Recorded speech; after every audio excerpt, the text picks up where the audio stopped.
Starà lontano molto tempo, signore? Non lo so proprio. Forse 8 giorni, 1 anno, 2. Comunque lei verrà con me, Martin. Per andare dove? È quello che vedremo ora. Martin, io chiudo gli occhi. Mi faccia girare su me stesso 2 o 3 volte, la prego.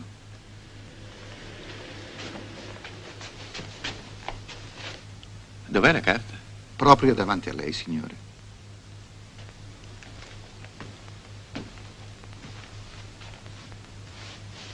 Singapore. Perfetto, andiamo a Singapore. Prepari tutto. Che tempo fa Singapore in questa stagione? Che importanza ha? Ma cosa faremo a Singapore alle 3 del pomeriggio, signore? La siesta. E invece poi non è andato a Singapore? No, ma È andato a Siviglia? lei continua a stupirmi. E perché? Sapeva che Concita era di Siviglia e ha cambiato idea, è umano. A livello di inconscio è accertato che il caso non esiste. Ebbene sì. Il n'y a pas de concept philosophique qui le renvoie à des déterminations non philosophiques. C'est très simple, c'est très concrète. Ben, on voulait dire la chose la plus simple du monde. On voulait dire, jusqu'à maintenant, vous parlez abstraitement du désir parce que vous extrayez un objet supposé être l'objet de votre désir. Alors vous pouvez dire, je désire une femme, je désire partir, faire tel voyage, je désire ceci, cela. Et nous, on disait une chose très vraiment simple. Vous ne désirez jamais quelqu'un ou quelque chose.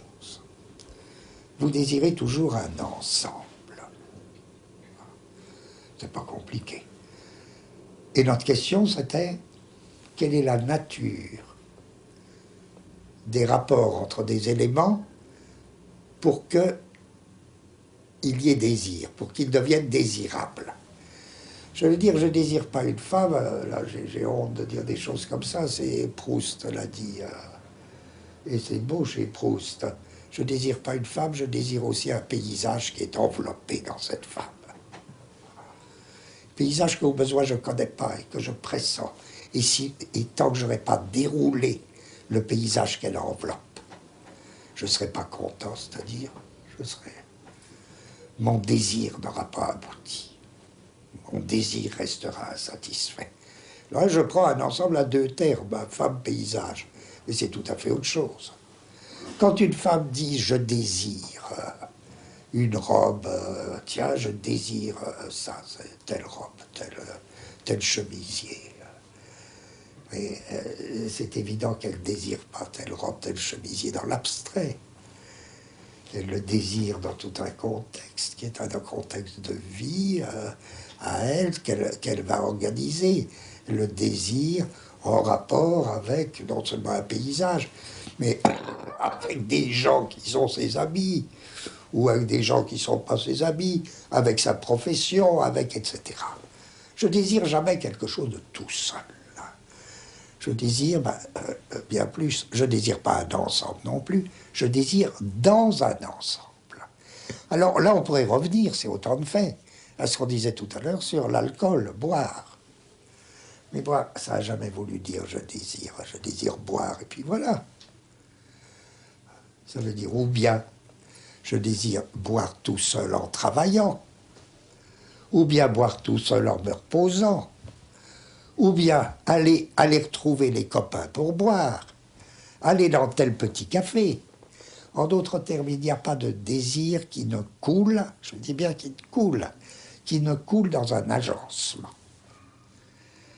Si bien que le désir, pour moi, ça a toujours été, si je cherche le terme abstrait qui correspond à désir, je dirais c'est constructivisme. Désirer, c'est construire un agencement, c'est construire un ensemble. L'ensemble d'une jupe,